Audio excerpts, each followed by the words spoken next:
Y pido que seamos sensibles a la voz del Señor, que seguramente tiene hoy una palabra para ti. Seguramente tú que vienes sediento de la semana, con ganas de escuchar su voz, con ganas de hablar, que Él hable a tu corazón, que Él pueda también llenar hoy ese vacío que hay en tu corazón. Vamos a Isaías capítulo 9, versículo del 2 al 7. Dice la palabra del Señor: el pueblo que andaba en tinieblas vio gran luz, a los que moraban en tierra de sombra de muerte, luz resplandeció sobre ellos. Multiplicaste la gente y aumentaste la alegría, se alegrarán delante de ti como se alegran en la cosecha, como se goza al repartirse un botín. Porque tú quebraste su pesado yugo, la vara de su hombro, y el cetro de su opresor, como en el día de Madián. Porque todo calzado que lleva el guerrero en el tumulto de la batalla, y todo manto revolcado en sangre serán quemados, será pasto del fuego. Porque un niño nos ha nacido, hijo nos ha sido dado, y el principado sobre su hombro se llamará su nombre, admirable consejero, Dios fuerte, Padre eterno, príncipe de paz. Lo dilatado de su imperio y la paz no tendrán límite sobre el trono de David y sobre su reino, pues será dispuesto y confirmado en juicio y en justicia desde ahora y para siempre. El celo del Señor de los ejércitos hará esto. Oremos. Señor Rey eterno, te damos gracias por tu palabra. Ayúdame, Señor, a poder exponer solamente aquello que tú expongas, que tú quieres que exponga, según tu voluntad. Y, Señor, abre los corazones, Señor. Abre los corazones de aquellos que están aquí, para que puedan escuchar tu palabra y tu palabra traiga respuesta a su vida, Señor. Gracias, Señor, te lo pedimos en el nombre de tu Jesucristo. Amén. Bueno, comenzamos esta serie de Adviento. A mí me gusta mucho cuando llegan estas fechas. Desde muy pequeño, no sé por qué. Fechas familiares, fechas en las que uno se puede compartir con unos con otros. Pero también conforme fui pasando los años, vi que estas fechas también podían ser fechas muy difíciles para mucha gente. Personas que están lejos de su país, que tienen añoranza, nostalgias de aquellos tiempos, ¿no? Que parecen tiempos mejores aquellos, ¿no? Pero cada tiempo tiene su tiempo, para la redundancia. Y también personas que han perdido ese mismo año a seres queridos, o que perdieron y nunca eso, claro, eso nunca se restaura, eso es una pérdida que está aquí. Y entiendo que también son fechas que pueden ser difíciles. Pero claro, la pregunta que nos podemos hacer nosotros, y que yo hago aquí, no hace falta que me respondáis, es: ¿cómo vamos a afrontar estas fechas? El enemigo es muy sutil. El enemigo es muy sutil. Y él quiere, seguramente, fastidiarte la fiesta. Que pienses en el pasado y te quedes unas navidades como la mujer de Lot, una estatua de sal viviente que miró para atrás. O también puede que te quieras fastidiar la fiesta diciendo: mira, estos tiempos ya no son como antes, y te quedas ahí. O que estás lejos de tu país y dices: las navidades de mi país son mejores. También eso es fastidiarte la fiesta. O, por ejemplo, empiezas a venir a la iglesia y tú piensas: no, como soy cristiano, hay ramas muy radicales que dicen: no hay que celebrar la fiesta de Navidad. No, sí, se puede celebrar la fiesta de Navidad, pero con un corazón genuino, mirando a Cristo. Y ese es como el Señor, en estas semanas vamos a hablar de cómo encarar estas fiestas. Y Adviento, estamos en Adviento. Para que nunca haya escuchado esto, si nunca lo has escuchado, Adviento viene del latín adventus, que significa a la venida o hacia la venida. Y obviamente son unas semanas que se dedican a meditar sobre lo que Dios prometió después de la caída por el pecado del hombre, y cómo nos prometió la restauración, y cómo todo el Antiguo Testamento nos habla de Cristo. Nos habla, ahora mismo he leído un texto de 750 años antes de que Cristo se encarnara. Y fíjate cómo, inspirado por Dios, el profeta Isaías habla perfectamente de lo que será Cristo. Ese niño encarnado, ese niño como veremos. Y miramos hacia adelante Y se encarna el Verbo, y el Verbo se hizo hombre y habitó entre nosotros, y vimos la gloria de Dios. Y este Verbo se encarnó, hizo enramada con el ser humano, murió, fue a la cruz, que eso lo celebramos siempre por mes de marzo a abril, Semana Santa, murió, fue a la cruz, pero no quedó fue sepultado, pero no quedó sepultado solamente. ¿Qué hizo? Resucitó, venció la muerte. ¿Y para qué sirve ahora este tiempo de celebrar de nuevo la Navidad? Es importante recordar los misterios de Dios. Es importante recordar esa encarnación por la que Cristo vino a salvarnos. Pero es importante también porque en esta semana nos hace mirar a una promesa que vamos a participar hoy de la Cena del Señor. Y la Cena del Señor participamos recordando que Él murió y resucitó, pero también recordamos una promesa, que Él volverá. Y en la venida, en el Adviento, recordamos no solamente que el Verbo se hizo carne, sino que las promesas de Dios son sí, amén. Y que igual que ese niño vino encarnado en un bebé tan pequeño como Esteban o como Ainhoa, que lo estoy viendo aquí, vino también, ¿para qué? Para decir, yo asciendo, pero vuelvo. Y esto tiene que llenar de gozo nuestros corazones, porque quizás en este mundo, en esta vida, tú tienes sufrimientos. Estás en oscuridad, estás cosas que no entiendes. Pero todo acontece con un propósito, el propósito de que veas la gloria de Dios. El propósito de que Dios obre en tu vida y te santifiques para que tú cada día más estés más cerca de la presencia de Dios. Hasta aquello que no entendemos sucede para nuestro bien, porque Dios se levanta por encima de nuestros problemas, de nuestro pecado, y lo pisoteó en la cruz y mostró su gloria. Y ese es el Adviento, mirar a Cristo, mirar la venida de Cristo, no solamente en un bebé frágil, sino también en ese juez, rey glorioso que vendrá entre las nubes.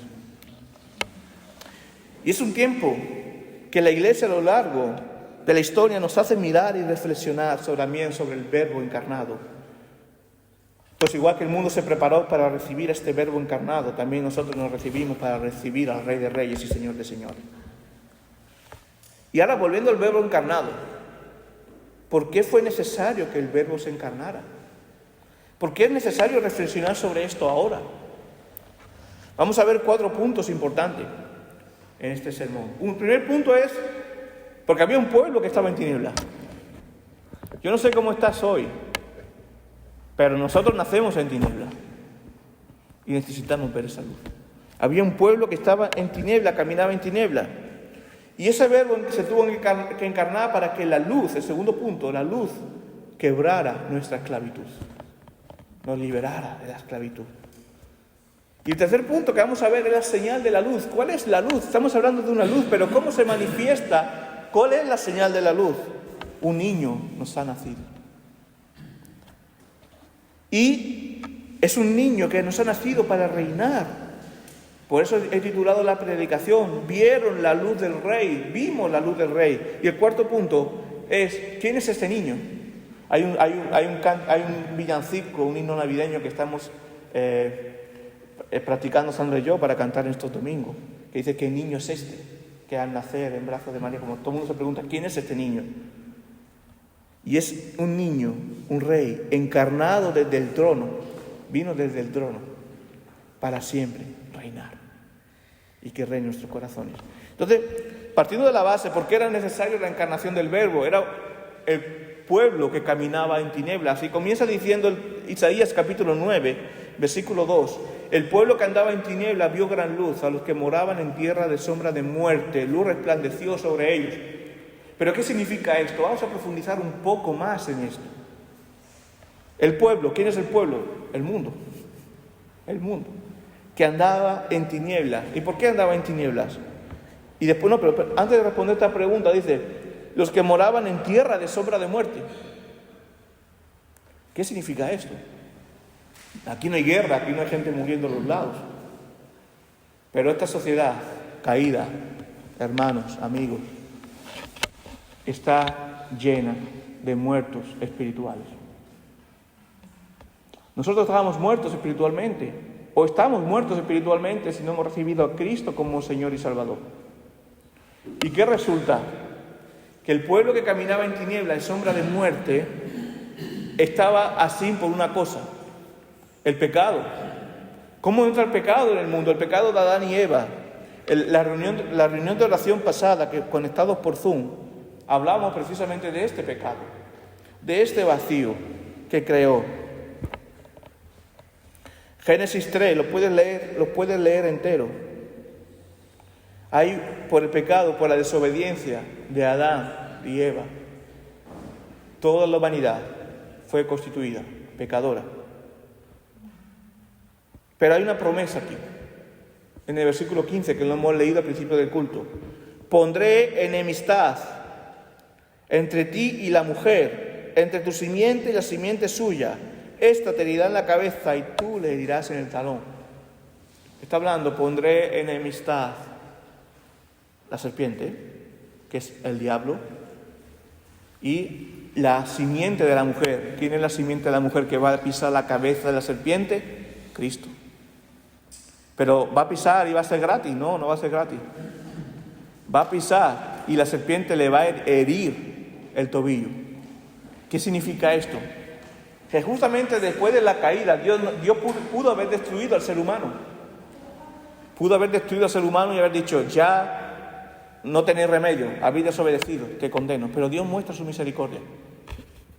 Y ya estaba diciendo, enviaré a mi hijo, nacido de mujer, para dar su vida por vosotros. Y que le herirá el tobillo, está hablando de la muerte en la cruz. Él muere en la cruz por nosotros. Y eso es lo que nos va a redimir. Y esa es la luz que va a brillar en nosotros. Por lo tanto, notemos esto. El pecado entró en el hombre y sucedió esta maldición.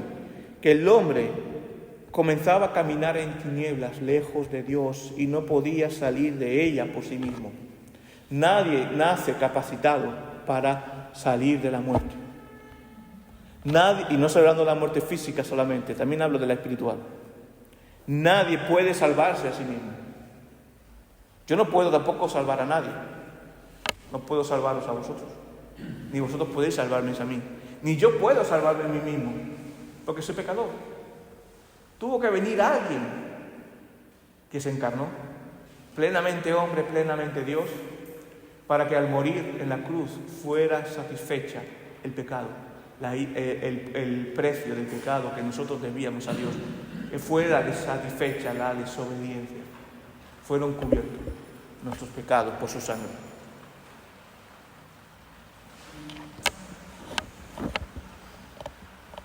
Hermanos, Pablo a los Romanos, capítulo 3, versículo 23, dice, por cuanto todos pecaron y están destituidos de la gloria de Dios.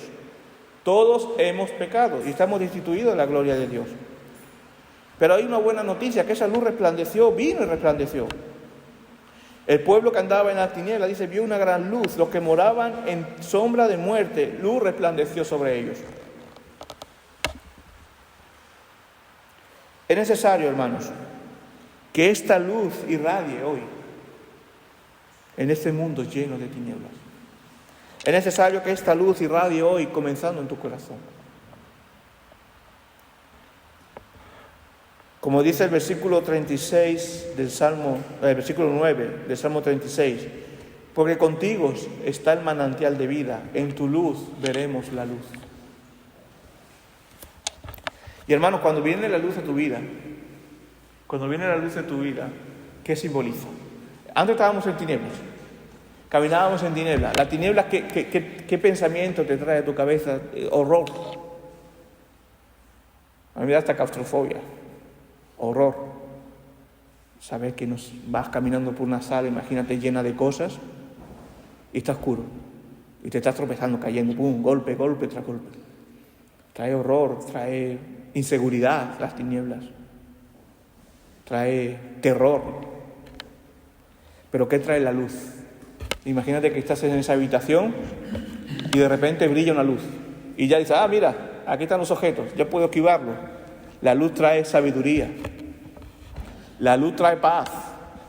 La luz trae alegría. Ahora mismo estamos en un día así que yo creo que está lloviendo. Está en un día nublado. Pero cuando al día siguiente amanece el día con un sol espléndido, eso da alegría. Decimos, qué alegría más grande. Porque la luz trae alegría. La luz es lo contrario a las tinieblas. Antes caminábamos en tinieblas. Ahora, por medio de Cristo, podemos caminar en la luz, caminar en gozo, caminar en paz. Y es una auténtica bendición. El que se encuentra con Cristo se goza, obteniendo el mejor don que puede recibir. Aquí hemos sido padres ahora recientemente, algunos.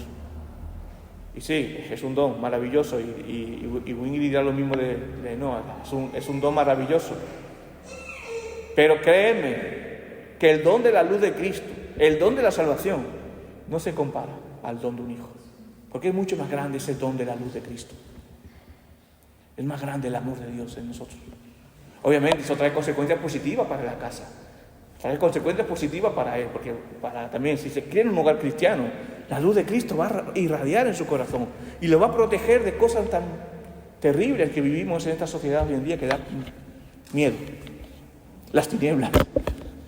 Pero esa es la luz que brilla. Y por eso es motivo de gozo. Pero hay algo importante que trajo también esta luz. La luz quebró nuestra esclavitud. Por eso es el mayor don que podemos tener. Tú imagínate ahora mismo que estás encadenado en las espalderas estas. Alguien está secuestrado. Perdonadme estas ideas que se vienen a mi cabeza. Pero alguien te ha secuestrado y te ha atado de pie y mano en una de estas espalderas con unas cadenas gruesas. Y tú haces fuerza y eso no hay manera. No hay manera. Tú mismo no puedes liberarte, ¿a qué no? Tiene que venir alguien con un poder para hacerlo, o sea, una llave o con una radial o con algo. Pues eso fue Cristo. Estabas encadenado y vino Cristo. Cristo no vino con una radial, quizás no vino con una llave, pero vino con su sangre que destrozaba esas cadenas. Y eso te libera. Por eso su luz, la luz que trae Cristo, quiebra nuestra esclavitud.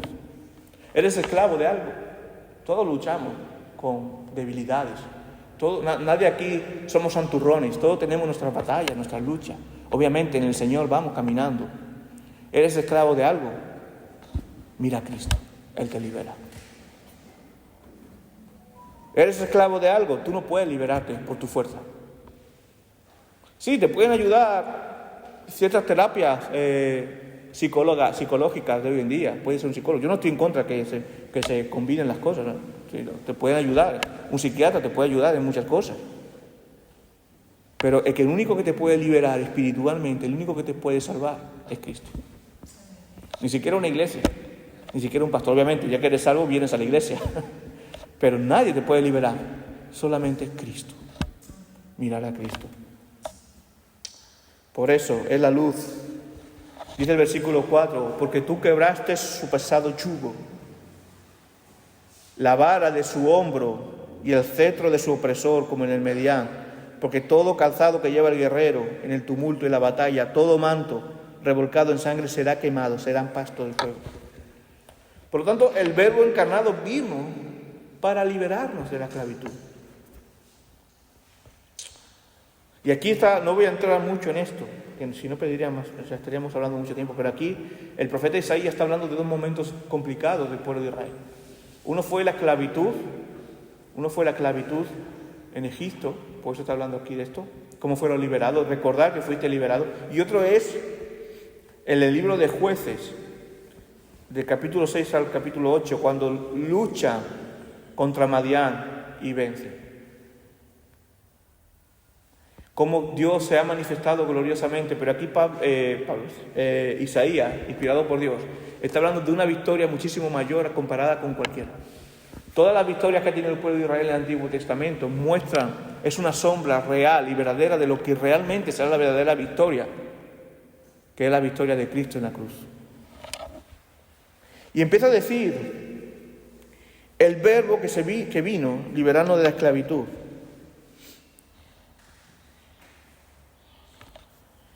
¿Y qué hizo este Verbo? Se humilló para redimirnos.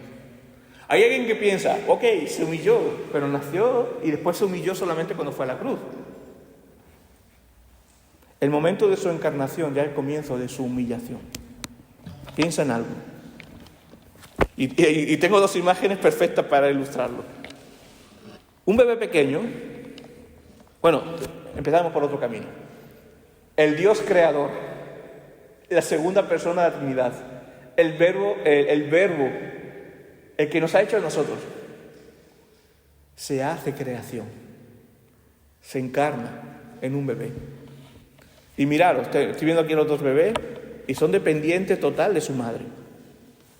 Imagínate el verbo creador, el Dios creador, haciéndose dependiente de su creación. Porque un niño pequeño, como era Jesús, tenía que ser dependiente de sus padres. Jesús, el niño Jesús, cuando Jesús nació, no nació con dientes y comiendo. Él tuvo que hacerse dependiente. Obviamente, Dios escogió, que esto vamos a ver la semana que viene o la próxima, Dios escogió una buena mujer para hacerse cargo de esto. Dios sabe a quién escoge. Y escogió a María, donde nació Jesús. Y ahí comienza su humillación. Sí, comienza su humillación en el pesebre, que ya hablaremos de esto. Un rey naciendo en un establo también. Adorado por pastores, que era la clase más baja de la sociedad. Sí, también su humillación, pero el momento de su humillación comienza con la encarnación. Hacerse dependiente de su creación. Y ese niño, y aquí en el comienzo de la encarnación, y sobre todo en el nacimiento, es el comienzo del consumado es de la cruz. La última palabra de Jesús en la cruz, cuando dice, Padre, Padre, en tus manos encomiendo mi espíritu, y expiró, también es consumado es, tetelestai en griego. Esas palabras no se improvisan ahí. Esas palabras comienzan en la encarnación y en el nacimiento. Es el consumado es, todo está pagado por mi pueblo. La luz que vino. Y esta señal, ¿cuál es la señal de la luz? Un niño nos ha nacido. Y me encanta esto, porque un niño nos ha nacido, hijo nos ha sido dado, el principado sobre sus hombros. Se llamará su nombre, admirable consejero, Dios fuerte, Padre eterno, príncipe de paz. Son palabras hermosas, que solamente este versículo me hubiera dado para 2, 3, 4 predicaciones. Obviamente no voy a hacer 3, 4 predicaciones ahora, pero vamos a mencionar algunos. El énfasis aquí no recae solo en lo que hará el niño cuando crezca, sino en el mero hecho de su nacimiento.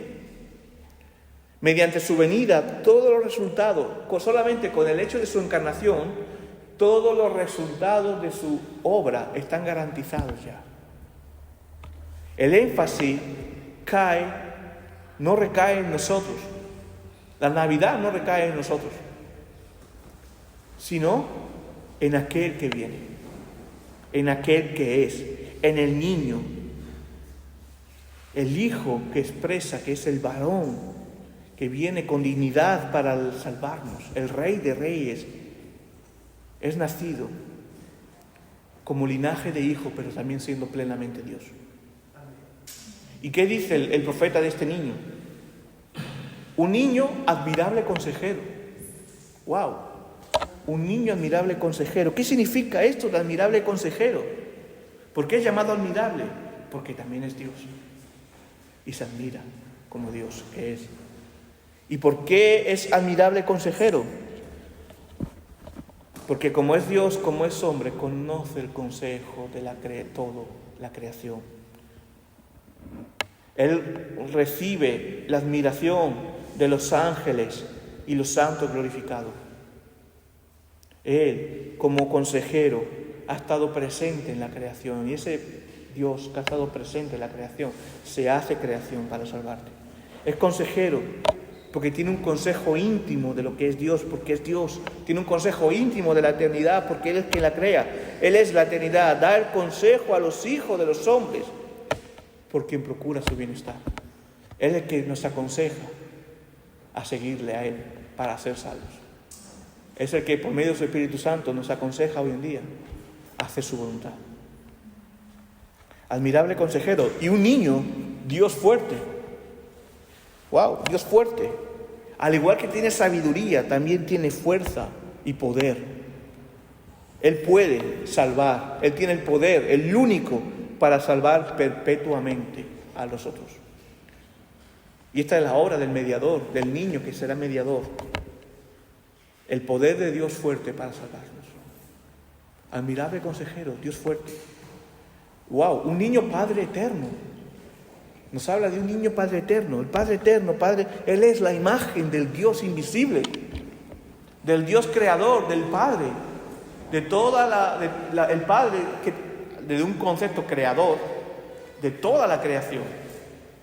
Y Él se hace presente como la imagen visible del Dios invisible. El Dios que era lejano se hace cercano por medio de Cristo, por medio de la luz.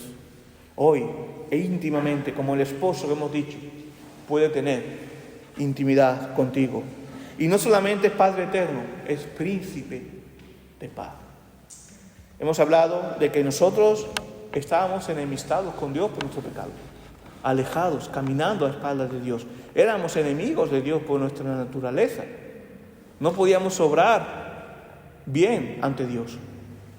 Pero ¿qué vino a hacer? ¿Qué vino a hacer Cristo? Con su sangre, derramando su sangre, sellar la paz que había que tener nosotros con Dios. Él es el objeto de nuestra paz con Dios. Y hay incluso himnos que así lo dicen: Él es mi paz, ha quebrado todas mis cadenas. Él me ha liberado, Él es mi Señor. Él es mi Rey. Y esa paz que irradia solamente en Él es la única paz que puede darte la salvación y el poder darte contentamiento en medio de este mundo caído. Solamente Él trajo la paz de nosotros con Dios.